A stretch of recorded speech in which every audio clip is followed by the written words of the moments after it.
ነፃነት ነው የምትፈልገው። እንግዲህ ነፃነትን ስጠኝ፣ በቃ ከዚህ በኋላ ከአንተ ጋራ መሆን አልፈልግም እያለች ነው አብርሃም በተደጋጋሚ ማለት ይቻላል። ይሄንን ቃል እየተጠቀመች ነው ሩታ። ይሄ እንግዲህ የመጀመሪያው አይደለም፣ ከዚህ በፊትም በተደጋጋሚ ስታወራ ነበረ። ይሄ እንግዲህ በጣም አሰልቺ ነው የሚሆነው። ምክንያቱም አብርሃም የምታደርጋቸው ነገሮች፣ ድርጊቶች በሙሉ እጅግ በቃ ጋጦጥ ማለት ይቻላል። እንግዲህ ምክንያቱም በጣም ብዙ ጊዜ ተመክረም አልተመለስክም። በዛ ላይ እንግዲህ ሰው መስማት ትወዳለህ፣ ራስህ መወሰን አችልም።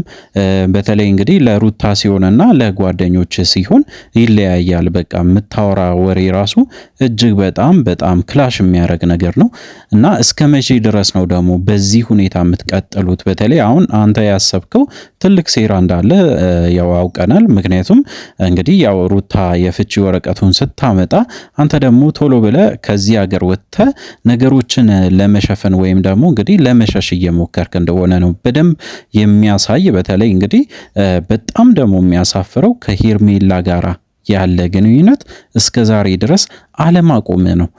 እንግዲህ ሄርሜላም ያንን ነገር ይቅርታ መጠየቅ ትፈልጋለች ወይም ይቅርታ ጠይቃለች። አንዳንድ ነገሮች ሰምተናል፣ አይተናል።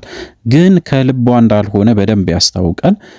የሆነ ግንኙነትም እንዳላችሁ በደንብ ያስታውቃል። በተደጋጋሚ ማለት ይቻላል አብርሃም ስንመክርህ ነበረ፣ የምታረጋቸውን ነገሮችን አስተውለ ብታደርግ ህይወትን መታደግ ትችላለህ፣ ትዳርን መታደግ ትችላለህ ብለን በተደጋጋሚ ስንነግርህ ነበረ። እንግዲህ ምንም እስካሁን ድረስ ካንተ ደና ነገር አላየንም።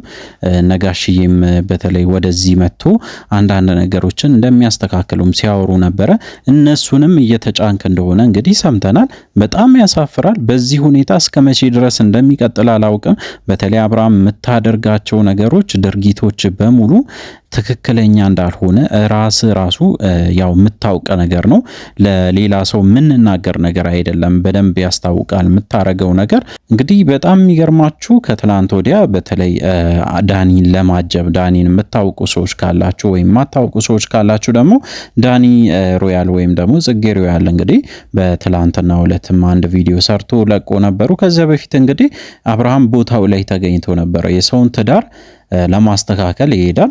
የራሱን እንግዲህ ክፍተቱን ትቶ ወይም ደግሞ ምንም ነገር ለማስተካከልም ፍላጎት የለውም። የሰውንም ፕሮግራም ላይ ይታደማል፣ ግን የራሱን በጭራሽ ዞር ብሎ ማያይ ሰው ሆኗል። እንግዲህ ምን አይነት አስተሳሰብ እንዳለው አላውቅም። በተለይ ልጁ ላይ ያለው እምነት ወይም ደግሞ ልጄ ነው እንኳን ብሎ ለመቀበል እስከዛሬ ድረስ ምንም አይነት ነገር ሲያረጋ አላየንም። ለልጁ ሲል እንግዲህ የሆነ ነገር ያረጋል አባት ወይም ደግሞ ልክ የሚሰማው ኃላፊነት የሚሰማው ከሆነ ለልጅ ሲል ሁሉንም ነገር ትቼ ተዳሬም ብዬ በሰላም ቤቴ ውስጥ እኖራለሁ ከሩታ ጋራ ብሎ ቢያስብ እጅግ በጣም ቀላል መንገዶች ነበሩ። ያንን ነገር እንግዲህ እንደ አካብዶ ራሱን በራሱ ጠልፎ ነው የጣለ አብርሃም። እንግዲህ ብናግዘው ራሱ አሁን በዚህ ሰዓት ማንም ሰው ሊደርስለትም አይችልም። ምክንያቱም ያረጋቸው ነገሮች እጅግ በጣም የሚያሳፍሩ ነበሩ። እንግዲህ ውድ የቻናሌ ቤተሰቦች በተለይ ማሰብ ያለባችሁ ነገር ሩታ ያሳለፈችው ህይወት እጅግ በጣም ከባድ መሆኑ ነው። ምክንያቱም እንግዲህ እርግዝና አለ፣ በየጊዜው ወደ ሆስፒታል ትመላለሳለች ለቼክአፕ ለተለያዩ ነገር። እንግዲህ ያ አብርሃም ቦታው ላይ የለም። በጣም የሚያሳፍረው ነገር እንግዲህ የአብርሃም ጓደኛ ነው ሩታን ይዞ በጭራሽ እንግዲህ በሚያሳፍር ሁኔታ ወደ ሆስፒታል ቼክአፕ እንኳን ይዞ የሚሄድ ሌላ ሰው ነው። አብርሃም አንድም ቀን እንኳን ቦታው ላይ አልተገኘም። መጀመሪያ አካባቢ እንግዲህ እንደምታስታውሱት ባረገዘች ሰዓት ላይ አንድ ሁለት ጊዜ ተገኝቶ ነበረ።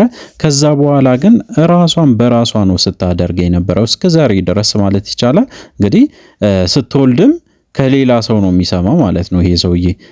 ወይም ደግሞ ይሄ ቀበቶ የሚፈታም እሱ አይደለም ጓደኛው ወይም ሌላ ሰው ሊፈታ ነው ማለት ነው። እጅግ በጣም የሚያሳፍር ነገር ነው የምነግራችሁ ነገር።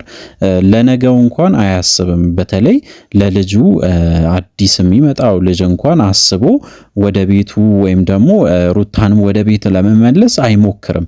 ያን ብዙም እንግዲህ ኬር አያረግም። መታረቅ እንደማይፈልግ ነው በደንብ እንግዲህ ያሳየን አብርሃም።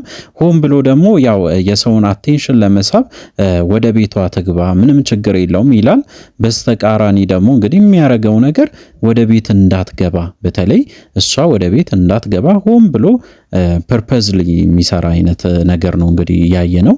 ምክንያቱም በተደጋጋሚ ይሄንን ነገር ሲያደርግም አይተናል። በዛ ላይ ደግሞ አቋም የለውም። ወደ ውጭ ሀገር ሄዳለሁ ብለው እንግዲህ በጣም ያዙኝ ለቀቁኝ ይላል። በጣም ብዙ ነገር ይፈጥራል። ከዛ በኋላ ደግሞ ሄዶ ደግሞ በራሱ መንገድ እንግዲህ ከነ አቤል ከነ ብሩክ ጋራ ሆን ብሎ ድራማ ይሰራል። ከዛ በኋላ ወደ ሀገር መመለስ ሲፈልግ ተመልሶ ደግሞ የሚፈልገውን ነገር አድርጎ ተመልሶም እንደዚሁ በቃ ያዙኝ ለቀቁኝ የሚል አይነት ሰው ሆኗል። አብርሃም በዚህ ደረጃ ጸባዩ ይበላሻል ብዬ አንድም ቀን አስቤ አላውቅም። ታስታውሳላችሁ እንግዲህ በተለይ በዚህ ቻናል አብዛኛው ጊዜ ማለት ይቻላል አብርሃምን በደንብ ስንደግፈው ነበረ። በጣም በሐሳብም በብዙ ነገርም ከጎኑ ነበርን። ምክንያቱም እንግዲህ አብርሃም ተጎድተዋል ብለን እናስብ ነበረ። በተለይ በጣም ብዙ ጊዜ ይቅርታ ሲጠይቃት እንደነበረ ያንን ነገር ሁላ በደንብ አንስተን ስናወራ ነበረ። እንግዲህ በጣም በሚገርም ሁኔታ ይቅርታ ጠይቆ እንግዲህ ይቅርም ተብሎ ሁሉም ነገር እንግዲህ በተስተካከለበት ሰዓት ላይ ደግሞ ችግር የሚፈጥረው ራሱ ሆኖ ተገኝተዋል ማለት ነው።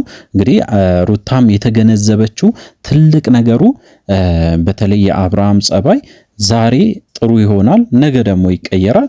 ከነገ ወዲያ ደግሞ እንግዲህ ሌላ አይነት ሰው ሆኖ በተለይ ሩታን እያሰቃያት እንደሚገኝም አይተናል ማለት ነው። በቪዲዮቹ በተለይ ምን አይነት ነገር ሊያስተምረን ይችላል ብለን ብናስብ በአብርሃም ሳይድ እንግዲህ የምናስበው ምንም አይነት እንግዲህ የምንማርበት ነገር የለም። ምክንያቱም እያንዳንዱ የሚያደርገው ነገር ከተለያዩ ሴቶች ጋራ መሄድ መኖር ያንን ፍላጎት ነው የሚያሳየው። ያ ደግሞ በትክክለኛው እንግዲህ አጠራሩ ዝሙት ተብሎ ነው የሚጠራ። በተለይ ይህንን ነገር ወደ ሶሻል ሚዲያ አምጥቶ ህዝቡን እንደዚህ አይነት በጣም ጋጦጥ የሆነ ነገሮችን ማስተማር ነው እንግዲህ የያዘው ማለት ይቻላል። እንግዲህ ሄርሜላ የምታረጋቸው ነገሮች ያው የታወቀ ነው። እሷ ያው ትዳሯንም የፈታች በዛ ላይ ወልዳ እንግዲህ ያው ትዳሯን ፈታ ብቻዋን የምትኖር አይነት ሴት ናት። ስለዚህ እሷ ምንም አይነት ሐሳብም የለባትም። የነሱ ትዳር ፈረሰ አልፈረሰ ምንም የሚያሳስባት ነገርም ስለሌለ በተደጋጋሚ እንግዲህ የምታረጋቸው ነገሮች እነሱን ለመጉዳት ብቻ እንደሆነ አይተናል። እሱ ብቻ አይደለም። በጣም የሚገርማችሁ ነገር ያው ሩታ ደግሞ በጣም ተቀይራለች። ከበፊቱ እጅግ በጣም የይቅርታ ሰው ሆና ነበረ። በጣም ቀርባው ነበረ። በተለይ አብርሃምን ከአብርሃም ጋር መኖርን ፈልጋ ነበረ። ቃሏን ጠብቃ ነበረ። አብርሃም ግን ቃሉን መጠበቅ አልቻለም። በተደጋጋሚ ቢነገረውም ቢመከርም እንግዲህ ትልቅ ሰው እንኳን የሚባል ሰው እንኳን እየመከረው ራሱ መስማት አልቻለም። ጓደኞቹን በተለይ እነ አቤላና እነ ብሩክን አይታቸዋል ከሆነ በተደጋጋሚ ማለት ይቻላል እነሱም በፍጥነት ነው የሚሰማ። የሚሉትን ነገሮችን በሙሉ ያደርጋል። ያ ነገሩ ነው እጅግ በጣም አሳሳቢ የሆነ አሁን ላይ በተለይ እጅግ በጣም የሚያሳፍር ነገር ሆኗል። በሌላ በኩል ቢኒ ይቅርታ ጠይቆ ነበረ መሀላቸው መግባት እንደማይፈልግና ካሁን በኋላ ራሱን ገለል ማድረግ እንደሚፈልግ ያንን ነገር ተናግሮ ነበረ። ቢኒ በነገራችን ላይ እኔ ካሉት ሰዎች በተለይ አብርሃም ከሚጠጉት ሰዎች ውስጥ ትንሽ ለየት ያለ ጸባይ ያለው እጅግ በጣም የተረጋጋ ከዚህ በፊትም በጣም ሲመክረው እንደነበረ በደንብ እናስታውሳለን። በጣም ጥሩ የሆነ ስብዕና ያለው ልጅ ነው። የቢኒ ጉዳይ ያው ብዙም ከነ አቤልና ከነ ብሩክ ጋራ ማወዳደር ምንችል አይመስለኝም። ሌላው ያው እንደምታውቁት ማርክ ነው። ማርክ በቃ በጣም ፐርፌክት የሆነ ወይም ደግሞ ትክክለኛ ሰው ነው። የሚያረገውን ነገር በደንብ የሚያውቅ በደንብ እንግዲህ ተረድቷቸው ለማስታረቅ በጣም ከፍተኛ ጥረት ሲያደርግ ነበረ። በስተመጨረሻ እንግዲህ እነሱ አንታረቅም ሳይሆን እንግዲህ ያው አብርሃም አልታረቅም ሲል የራሱ ውሳኔ ወስኖ ከሩታ ጋራም በደንብ ተመካክሮ ያው የፍቺን ጥያቄ ብትጠይቅም ኖርማል ነው ብሎ እንግዲህ እስከ ማሰብ ደረጃ ድረስ ደርሷል። ምክንያቱም እንግዲህ ያው አብርሃም ስራው ነው የሰራው ስራ እስከዛሬ ድረስ የሚያረጋቸው ነገሮች ናቸው እንግዲህ እያንዳንዱ ነገሮች የአብርሃምን ሕይወት ከባድ ያደረገው። ስለዚህ እንግዲህ ማርክ ያደረገው ነገር ትክክል ነው ብዬ ነው ማስበው እኔ። በሌላ በኩል እና አቤልና ብሩክ እንግዲህ የሚያረጉት ነገር ያው ወደፊትም ቁጭ ብለን የምናይ ነገር ነው። ምክንያቱም እነሱ እያረጉ ያሉት ነገሮች በሙሉ ማለት ይቻላል የአብርሃምን ሕይወት የሚያመሰቃቅል ነው። እስከ ዛሬ ድረስም እንግዲህ እንዲጣሉም ከፍተኛ ጥረትም ሲያረጉ የነበሩ ሰዎች ያው እነሱ ናቸው ማለት ነው። እንግዲህ ማርክም ሲጠራጠር ነበረ። በስተመጨረሻም ያቺን ነገር በደንብ አድርጎ ለተመልካች ተናግሯል ማለት ነው። እንግዲህ ውድ የቻናሌ ቤተሰቦች በተለይ አብርሃም ራሱን በራሱ ጠልፎ እንደጣለ ነው እንግዲህ መገንዘብ ያለባችሁ። አሁንም እያደረገ ያለው ነገር ከሩታ ጋራ ሰላም መሆን ስለማይፈልግ ሆን ብሎ ነገሮችን እየበጠበጠ ያለው አብርሃም ራሱ እንደሆነ እንድታውቁ ፈልጋለሁ። ምክንያቱም በቪዲዮቹም እያንዳንዱ ማየት ትችላላችሁ፣ መገምገም ትችላላችሁ። በደንብ በእኛ እይታ በኩል እንግዲህ የሚያሳየው የአብርሃም ጥፋት እንጂ የሩታ ጥፋት ይሄን ያልገኑ አይታይም። በተለይ በዚህ ሰዓት እጅግ በጣም ትዳሩን እንዲመለስም ወይም ደግሞ መታረቅ የማይፈልገው አብርሃም ሆኖ ተገኝተዋል ማለት ነው።